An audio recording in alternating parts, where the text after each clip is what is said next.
And I've also enabled the comments. So I'm assuming that everyone who sticks around for this live or who will pop on this live are actually my subscribers, because usually when I do this, my non-subscribers will pop on, but they can't actually comment, so they leave. So I'm assuming that anyone who pops on here and stays will be a subscriber.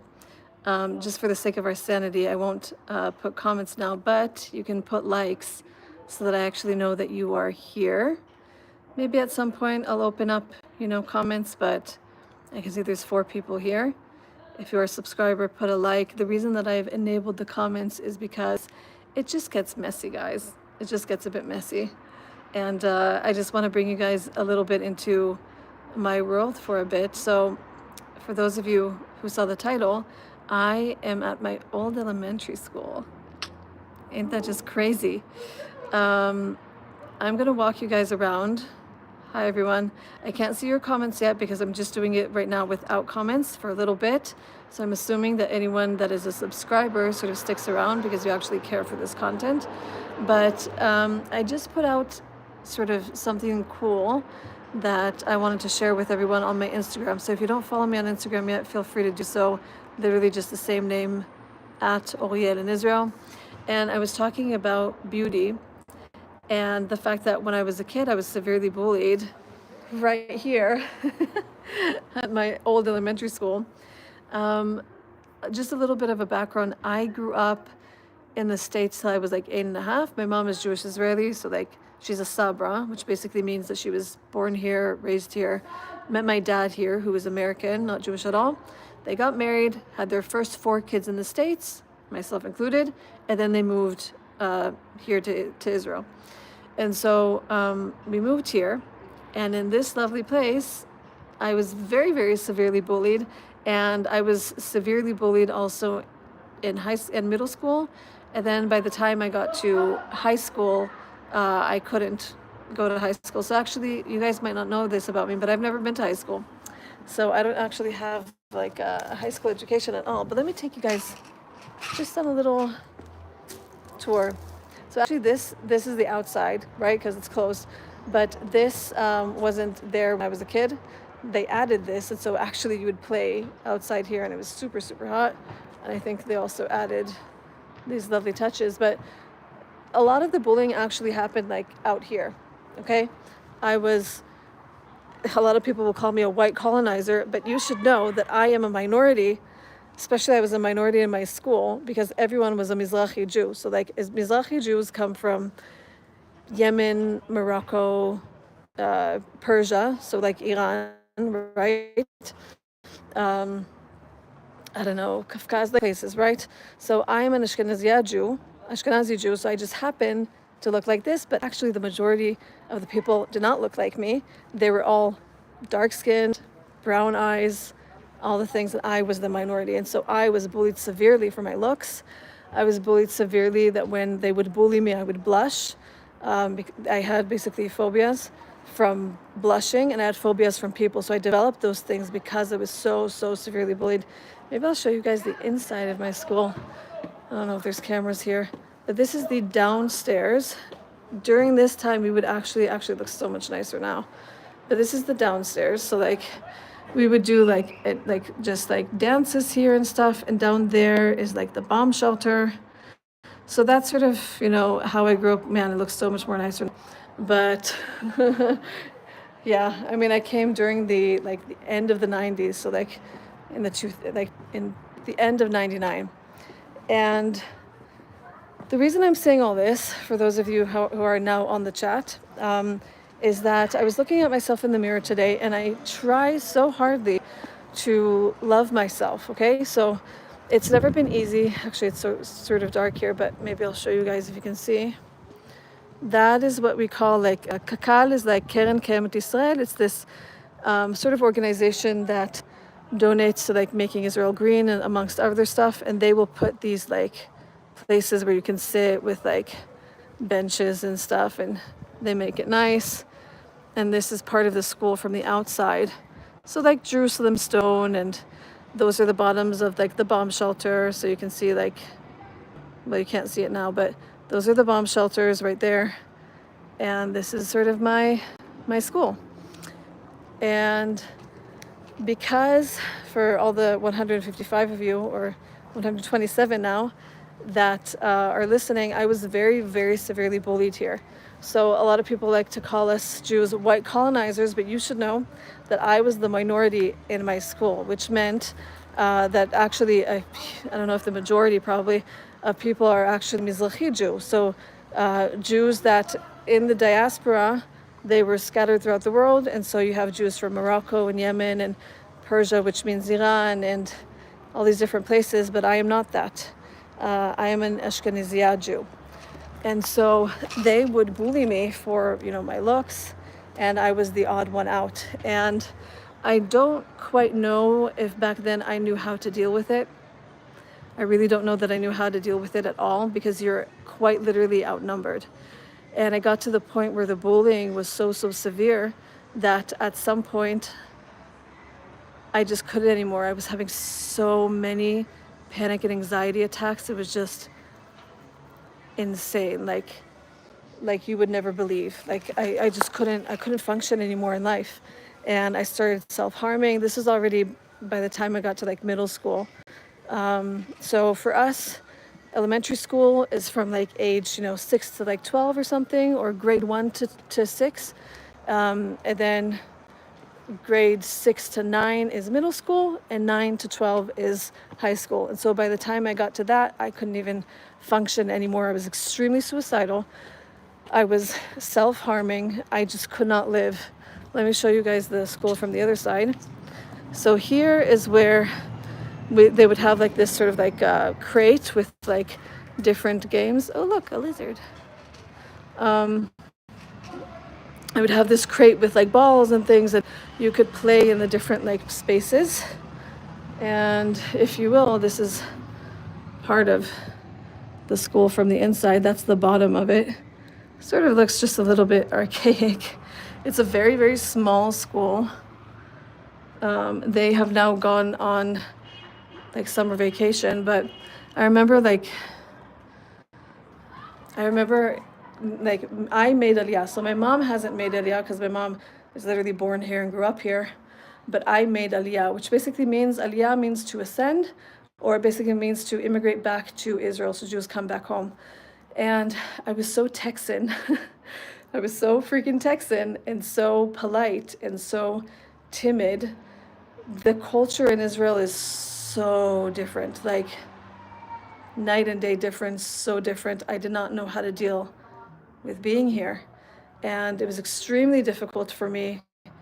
And I was very shy and very hated and very, very socially awkward, like something crazy. And life was very, very hard for me here. And the reason why I'm here actually right now,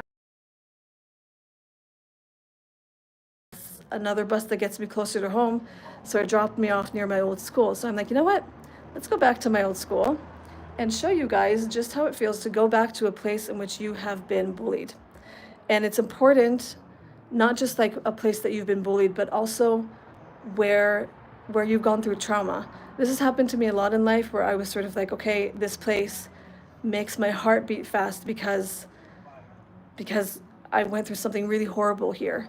And in order to overcome that, let's sit on the bench. In order to overcome that, I would specifically go to that place, and I would strengthen myself by being there and understanding, wait a second, I'm a different person now. I am not the same Oriel that was 8.5 years old, that just moved countries and had complete culture shock, and now I'm being bullied and I don't know what to do. No, I'm 34 in this place. I'm a brave person, and it matters that we do and take these steps. And so that's why I'm here. Let me take you guys also just a little bit into this place. So this is where we would have recess. So a lot of your interaction happens during recess, right? I used to be an actually like very talented athlete. I used to be a runner. I was very good at it. But we're going to go actually together to one of the places where I took away from my value And perhaps you guys can think about something as well that you, in order to not be bullied or in order to not be rejected, you would do something similar. So because I was an athlete and I would run very fast and very good, I was exceptional at it, I would actually beat all of the boys, not just all of the girls. And that would make me a target for bullying because I was really good at it. And so, let me turn you guys around. We would run in laps, let's just say from there all the way around the school and back again. And I remember here at this very spot that I'm going to stand with you guys now, I actually slowed down at some point. I didn't have to slow down. There was no reason for me to slow down. I wasn't tired. I wasn't bad at what I was doing. I was a very great athlete. But I slowed down right here because I realized that if I continued to run fast, at the end of it, I would get bullied. And so I watered myself down and I made myself less than to appease other people so that I wouldn't get bullied. Right here, okay? I want you guys to think, I don't know, the number keeps changing, all 170 guys of you. If you have been in a place in life where you have been bullied and you made a decision to water yourself down, to not be as big as you are, to not draw attention to yourself, to lose in order for someone not to bully you or something to that extent, that needs to stop. It needs to stop. We can't do that to ourselves. And I did that to myself at age, I don't know, maybe I was like 11 or 12 at that point. That's not something that we should do as human beings. Jealous people will always make you feel bad about yourself. And if we are in the habit of making ourselves smaller because someone else doesn't like what they're seeing or it makes them feel bad with themselves, well, too bad. Too bad. And I wish that I had the courage to be that back then. I didn't have that courage, you know. I was barely able to understand the language. That was, you come here without the language. The culture is so completely different than anything that you know. And, surviving here was very hard. I can tell you from my perspective, and it could be that you're from a different faith or different religion, just go with the flow, you might be a bit different than me. But now I receive my identity and my worth from God. So it doesn't even matter to me if I feel horrible, if other people feel horrible about me. My ultimate truth is that I have one creator, one creator that created me, and that creator thinks that I am beautiful and worthy and valuable, and nothing can take that value away from who I am. Nothing. Like zero. Nothing can take that away from me. And so going back to places like this help us understand and recover and reclaim something of ourselves. And it's so important. So I can't see you guys right now in the chat. I might open it up in a bit, but this is something that's super important for us to do. Even in recent years, like in my late 20s or in my 30s, I have had to go specifically to places in which I have experienced trauma and to go there and just linger there a bit. And gosh, does it suck, guys. Like, it's such a sucky feeling because you go to a place where you feel helpless, but you go there when you feel stronger so that you can overcome it. And so coming to places like this, I can literally tell you, like, every single place here, every single corner here holds like a bad memory for me, okay? Like a million gazillion bad memories for me. Every single day was like torture. And I think it's important, when you feel stronger, to go back to these places so that you can feel how it is to feel strong in a place where you were weak. It's so important. And I encourage everyone listening to this live chat right now, think of a place where you have gone through struggles or hardships or bullying or trauma. And if you can, also bring someone with you. I've done that. I've gone with people to specific places. And now those places don't hold bad memories for me anymore. So let's just say there's this one street that I have to walk down every single time when I get from my city to Jerusalem into city center. And that place used to be extremely traumatizing for me. Just the thought of that place would make my stomach churn and I would feel sick thinking about this place and what happened and everything. And I can literally tell you that I walked the same place today and I did not feel any of that at all. I didn't feel traumatized. I didn't feel complex PTSD. I didn't feel the triggers in my body. And it's because in a safe way, I went back and I conquered that. And so, I can be turning you guys around 34 and looking at this place now and not feeling the same about it. I can look at all of it and feel like I have conquered, this place and how it made me feel. So that's my encouragement to you guys. And I'm saying that because I see the lingering effects of trauma and what that actually does to you. And, I carry that into my adulthood. You think, okay, this happened to you when you were 8, happened to you when you were 12. And yet I'm sure we can all think about things that we still look at and we think, wow, I haven't overcome this yet. I'm not done healing from this yet. So you should never feel ashamed. Don't feel ashamed to admit that that's maybe your case. Life it's not very kind to us to give us time to heal properly from things. So that's why we need to pursue it with intention. Healing needs to be pursued with intention because it doesn't just come. Some people say that time heals all wounds. I don't think it entirely does. I think sure, some things with time they fade, but if you don't deal with things, those things will deal with you. And I want you guys to hear that again. This is important. Whatever you do not deal with, those things will deal with you. Whatever emotion you try to bury alive, it will come out again. You will not get away with anything in this life. Whatever you don't deal with will deal with you. And it's important for us to have the conviction of heart to be honest with ourselves as adults as to what in our life is holding us back.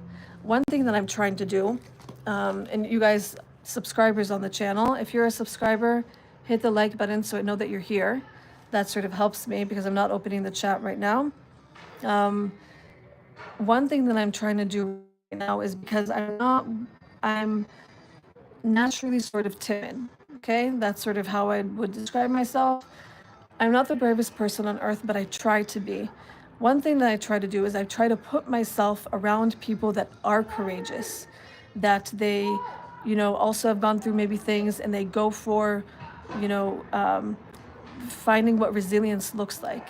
And if you don't have that in your environment, I suggest that you search for it because that's something that needs to be worked on. So if I'm not that type of person that's always had, great confidence and courage to speak out or whatever, then in my adult life, I can find people that are maybe the opposite of that.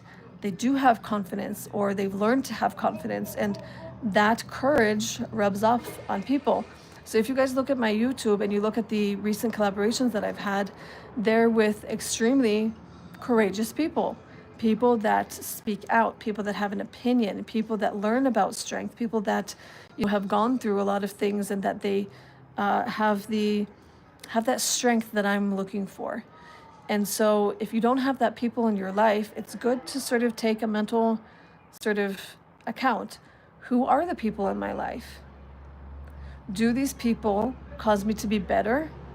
Do they cause me to be brave? Do they encourage me unto courage? Or are they the type of people that they're sort of like, nah, they're sort of negative, right? That's never going to work for you. Why do that? Like, are they negative people or are they positive? Do they encourage you unto greatness? And if you don't have that people, those types of people in your life, I encourage you, go and make friends with those people. Not reckless people, but good, solid people with standards and morals that will help you to be courageous. It's important.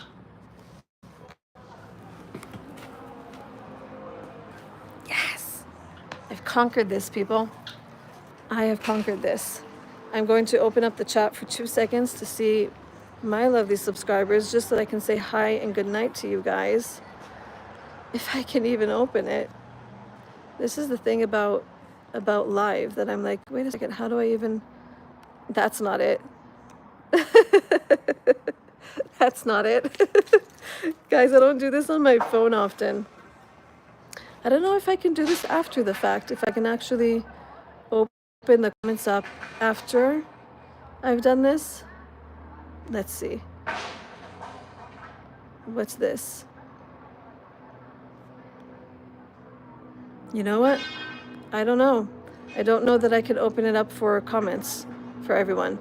But my subscribers, you have put a like, so at least I know that 82 of you have been here. I just want to say to you guys a personal encouragement. You guys make me brave. You make me courageous. And I fight for things more in life because of you.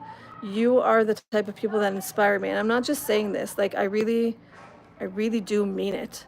You guys inspire me so much to be courageous, to fight for what I believe, to fight for the people that I believe in, because you're amazing. You have compassionate hearts. You have resilience inside of you. You have mercy for people. You love those who are hard to love. And I really, really, really appreciate you. Be brave, and you're worth fighting for. Anyways, just giving you that spiel here from my old elementary school. I'm gonna walk myself home, but I'm giving you guys all the love and hoping that I see you guys soon. Mwah. See you.